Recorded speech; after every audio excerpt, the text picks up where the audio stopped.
Today, I'm going to tell you which color is the best for you to play in the Digimon card game.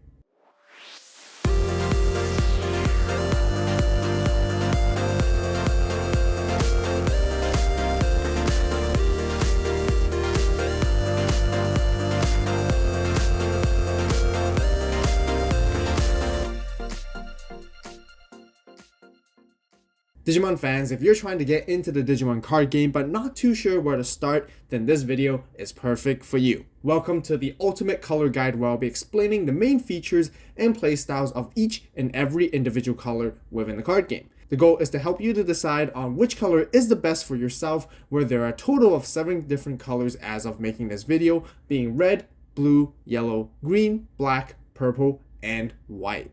I'll also be going through quite a few keywords and mechanics as they tend to be commonly seen for specific colors as well. If you're new to the Digimon card game and want to learn more about the game, then I'd like to welcome you to the Avault channel. This is the perfect place to be as there's tons of Digimon content here with deck profiles, epic battles, pack openings, discussions, and everything you need to know about learning to play the game. And if you want to see more content like these, then be sure to hit that subscribe button right now, turn on that notification bell to stay tuned. Also give this video a like and share it with someone who you know is also trying to get into the game. So to start off with our very first color where we have red, this color usually consists of many fan favorite Digimon from the anime series and fire-like Digimon such as Wargreymon, Gallantmon, Agunimon, and Jesmon. The overall approach focuses on aggressive and offensive strategies to take down your opponent's Digimon and security as quickly as possible. Cards would usually contain effects such as Security +1 to deal extra security damage, and DP gaining effects ensuring that your Digimon have enough power to either swing over your opponent's Digimon or survive security battles. Piercing is another keyword that is commonly seen in red, and it lets you deal security damage after defeating one of your opponent's Digimon via battle and surviving. By doing so, you can gain a lot of advantages during the course of the game by taking out your opponent's Digimon and security both at the same time. Red also has other enhanced attacking effects such as Blitz and Raid. Blitz lets you make an attack even if the memory gauge passes to your opponent's side. The Blitz effect is usually paired up with the When Digivolving effect so that you're able to resolve the attack before passing to your opponent's turn. Raid on the other hand allows you to switch an attack target to one of your opponent's Digimon with the highest DP and is unsuspended after declaring your initial attack target. It may seem slightly weird at first, but there are quite a few effects that synergize specifically when an attack is switched to help you gain even further advantages. Red also has many different kinds of removal effects and cards to delete your opponent's Digimon, which is mainly based on their DP. This means that a lot of cards that let you either delete an opponent's Digimon or multiple Digimon with a certain amount of DP that is lower or equal to than what is stated to the card. The goal of playing red decks is to build a stack towards your level 6 boss Digimon and then attack with it. Meanwhile, you will trigger all the different kinds of effects of your boss Digimon and inheritables within the stack, which is a very straightforward strategy. The linear approach and playstyle is one of the easiest to understand, which makes achieving your win condition very simple. And if you're all about that, then red will be the perfect color for you. Next, we have blue, which includes other many fan favorite Digimon such as Metal Garurumon, Imperialmon, Ulforce Digimon, and many other water-like Digimon. Blue is considered to be one of the most consistent colors out of all of them because it is very good at finding combo pieces when playing through many drawing and searching effects. As a result, it leads to consistent performance and reliability for most situations. Other than that, blue is also considered to be a very fast color, meaning it can do all the things mentioned prior and play aggressively at the same time. This is usually executed by taking out your opponent's security with the aid of unsuspending effects, which lets you attack again and again multiple times with the same Digimon. Although many blue Digimon don't have many effects that help you gain DP, but one of blue's widely known mechanic and keyword is jamming, which prevents your Digimon from losing any security battles against any opponent's Digimon specifically. With the combination of unsuspending effects, this is how blue decks are able to apply pressure very quickly and aggressively in the early stages of the game. Another keyword and effect that is quite similar is Evade, where when your Digimon with Evade would be deleted via a card effect or by battle, you can actually suspend it to prevent the deletion. Different from jamming, where its usage is for offense, Evade's application is more defensive to help protect your own Digimon. However, it is possible to pull off a pseudo-jamming-like effect when you combo Evade with unsuspending effects. There are also many effects that gain memory, which lets you play more cards during your turn and can control the memory gauge effectively. Blue's main type of removal is returning your opponent's Digimon back to their hand or back to the bottom of their deck. Another unique mechanic of this color is that some of these decks and archetypes focus on trashing Digivolution cards from your opponent's Digimon. This is very effective in getting rid of any inheritable effects from your opponent's Digimon stack, and this mechanic is commonly accommodated along with the effects that prevent your opponent's Digimon with no Digivolution cards from attacking and blocking for one whole turn, which is also unofficially called stun or stunning a Digimon. Therefore, if you like playing decks that are more well-rounded and have a consistent performance, blue will be perfect for you. Moving on, we have yellow for the next color, as many angel-related Digimon such as Seraphimon and Jewelmon, and contains an abundance of other Digimon that are related to the elements of light and electric as well. Yellow's main focus is a control playstyle, which naturally creates a slower game pace. One of the most common keyword used in yellow is recovery, which normally allows you to add an additional card to the security stack from the top of your deck. By doing so, you can prolong the game state slightly to prevent your opponents from taking you down too quickly. Other than just adding security cards, yellow can also reduce security checks on your opponent's Digimon with security minusing effects. Just like the opposite of security plus effects, security minus effects cause your opponent's Digimon to not be able to make any security checks upon attacking. Furthermore, a Digimon with security -1 cannot attack for game either. There are also several cards in yellow that lets you search your security stack to add certain cards from it to your hand and then recover afterwards too. I personally think that this is one of the best searching mechanics of the game, as it allows you to access cards from a totally different source and dimension where no other colors is capable of. Not only that, you can even gather information by knowing what cards are exactly in your security stack to plan your plays accordingly.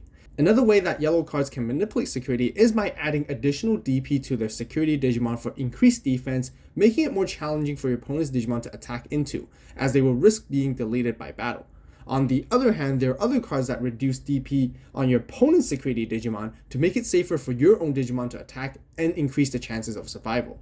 Yellow's primary way of removal is via DP reduction effects. There are many cards that can reduce the DP of your opponent's Digimon, and based on general rule and mechanics, a Digimon is instantly deleted when its DP is reduced down to 0. Deletion via this method is also not considered as being deleted through an effect, therefore it can overcome many different kinds of protection effects as well. Another utilization of DP reduction effects is to weaken the opponent's Digimon to make it easier for your Digimon to take them down via battle as well. Overall, there are many interesting approaches on how yellow influences the security stack to gain certain advantages, which can be very well suited for tactical type players. As for green, there are many Digimon that are plant type, insectoid, and nature related, and they would mainly be within this color.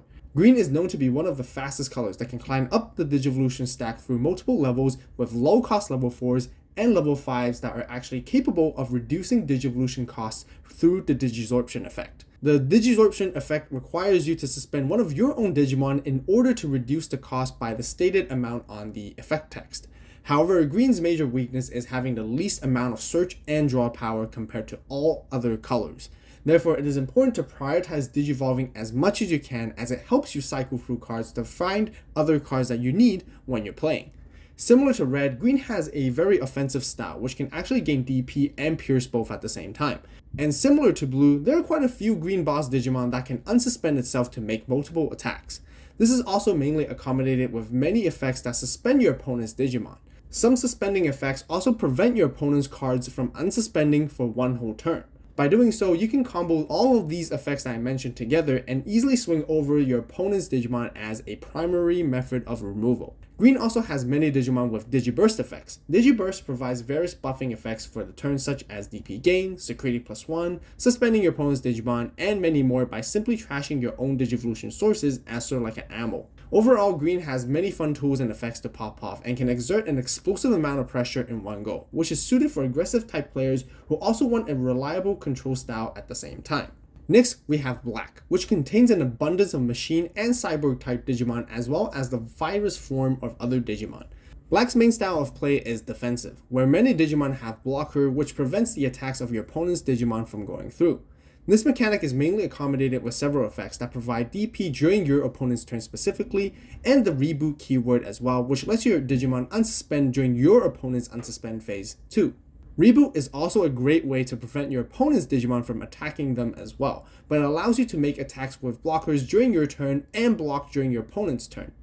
Another defensive mechanic that black has is decoy, which protects your other Digimon from deletion effects by deleting the Digimon that has decoy instead. Although decoy is not commonly used right now, it does come in handy against some certain matchups and specific situations every now and then. Black's main source of removal can delete your opponent's Digimon based off its play cost. De-Digivolving is also a very unique way of getting rid of your opponent's Digimon, which trashes the top card of their Digivolution line by turning them back into a lower level Digimon. Other than being defensive, black is also considered to be a very toolbox-like color, which has multiple different effects to combat against various matchups when you're going aggressive in the offense. Overall, if you're looking for a well-rounded playstyle that doesn't just focus on digivolving and building a high-level Digimon, then this color is for you. Now moving on to purple. This is known to be the most complex and fun color to play within the card game. Many evil and villain-based Digimon belong in this color, such as Beelzemon, Bagramon, Myotismon, Lady Devimon, and many more. Purple's main focus revolves on adding as many cards as you can to the trash, which acts as resource for the deck when you're playing. Many effects synergize with the amount of cards that you have in trash and lets you play or recur cards from there as well. Therefore, many card effects revolve on two main ways to trash cards. The most commonly used method is effects that let you draw and trash cards at the same time when a certain condition is met. The other approach is by trashing the top card of your deck via an effect, which is also unofficially known as milling. This effect primarily derives from the Beelzemon archetype and can also be considered as one of the fastest ways to trash cards. The only downside of this specific mechanic is that you don't actually get to choose the cards that you want to go into the trash, since milling from the top of your deck is actually random compared to the drawing and trashing from hand combo effects. Many purple Digimon have on-deletion effects as well, which gives you a variety of advantages throughout the gameplay. Most of these effects will actually include either drawing and trashing more cards, playing or grabbing cards back from the trash, or even deleting some of your opponent's Digimon at the same time. Some of the other most common keywords seen in the purple include retaliation and rush. A Digimon with retaliation deletes an opponent's Digimon it was battling if it was deleted during battle. The most effective way to use it is when you attack your opponent's big boss Digimon with a smaller Digimon of yours that has the retaliation. Furthermore, it also makes your opponent think twice before they want to swing over your Digimon that has retaliation as well. As for Rush, your Digimon can ignore the rule that prevents Digimon from attacking the turn that they come into play, but Rush does not instantly declare an attack like Blitz, meaning that the memory still needs to be on your side in order for you to declare an attack with a Digimon that has it. Purple's removal is usually based on the level of your opponent's Digimon, which straight up deletes them when the conditions are met.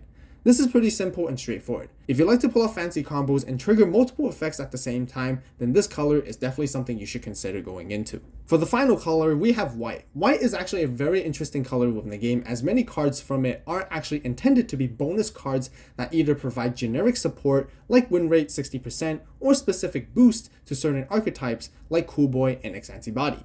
The most commonly seen Digimon from this color would actually be all the different types of Omnimons, Chaosmons, Susanomons, and many other level 7 top and final boss Digimon. Most of these Digimon are intended for extending your win condition or to make a comeback by turning the tables back into your favor. There are also specific archetype support Digimon cards that are lower level, such as Bokumon for hybrid based decks, and Sistermons that make Jesmon even stronger.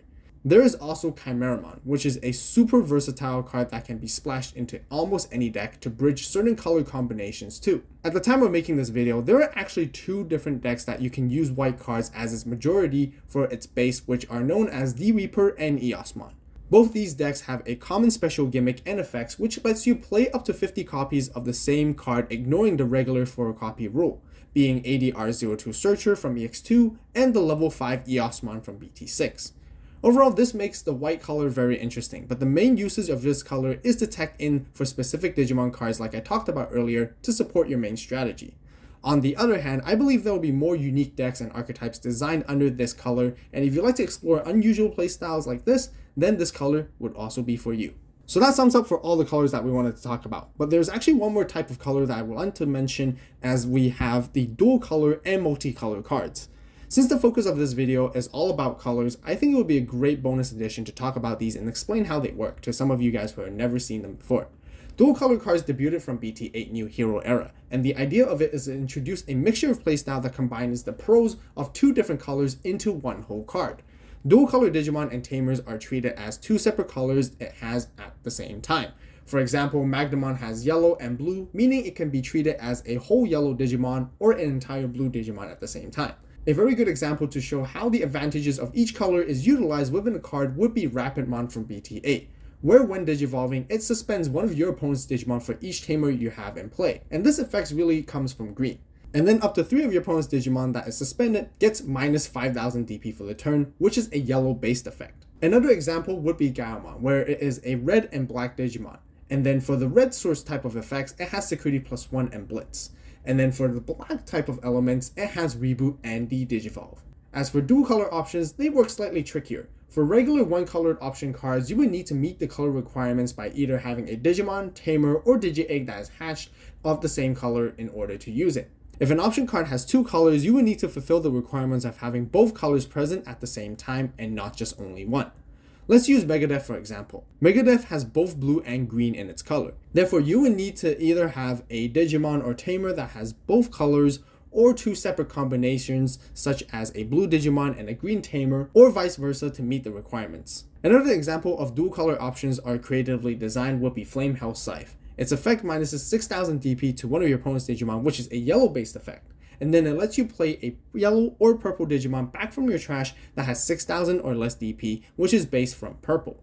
These dual color cards were mostly designed to reside in a specific archetype and color decks, which balances them on how they can be played so that they don't become too overpowered. Overall, they are here to increase the dynamics and creativity for deck building and are not intended to be in a deck of their own. That'll wrap up for all the different colors explained. If you guys enjoyed the video and found it helpful, please give it a like. If you have any suggestions, recommendations, or questions, or have any other videos you want to see, be sure to share it with everyone in the comments down below. If you want to learn more about the card game, such as choosing starter decks, knowing which staple cards are best in each color, and budget deck guides, be sure to check out all the other videos on the channel. I'll leave links to those videos on the top right iCard and in the description box down below. We've got lots more Digimon videos and content coming, so be sure to hit that subscribe button right now, turn on that notification bell to stay tuned. As always, thank you guys so much for watching. You guys have a great day, great night, wherever you are. See you next video. This is Avault, signing out.